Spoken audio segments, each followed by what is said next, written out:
My name is Neil Hamsi. Ulit! 1, 2, 3, go! Take 2! Okay. My name is Neil Hamsi Arevalo. Kung nakikita nyo, marami binabaha dito sa Huwag ka sumunod sa akin, dyan ka muna. Nayon Lourdes. Nakikita nyo mga puno. Kung nakikita nyo mga puno, nakikita nyo yung batang yan. Mukhang kawawa. And, ewan ko lang. At tignan nyo ang baha. Nasa lanta. Oh, ang pananim na nasa lanta. Ewan ko. At, tignan nyo mga kapaligiran. Oh, hinahangin. At kung sakasakaling bumagyo man lang dito sa Paradise or Nayon Lourdes, sana ititigil namin ang pagpasok ng mga tao, ng mga estudyante. At tignan nyo yung 4 na estudyante na yan. Yan, yung 4 na estudyante na yan. Nagsisipag sila mag-aral. Akaso, 0 sa test. Periodical pa naman ngayon na 0. Ay, nako.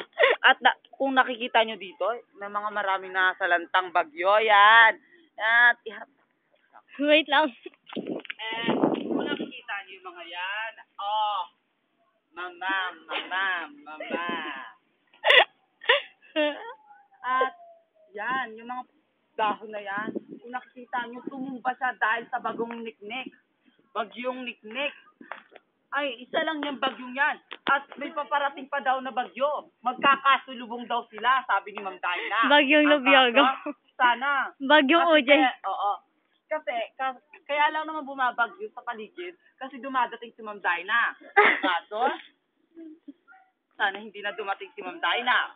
Kasi alam ko, mahirap ang periodical niya.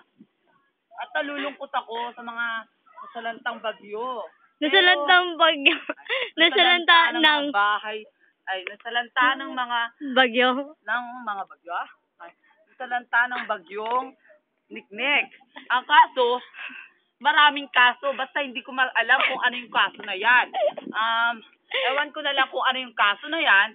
So, kung makikita mo ang paligid, makikita nyo ang paligid, yan, yung mga estudyante na yan, lakbay na lakbay. Di alam kung saan lalakbayin. Nakikita mo isang babae, naka-black jogging pants. Ang ganda niya, no? Oh, kabog.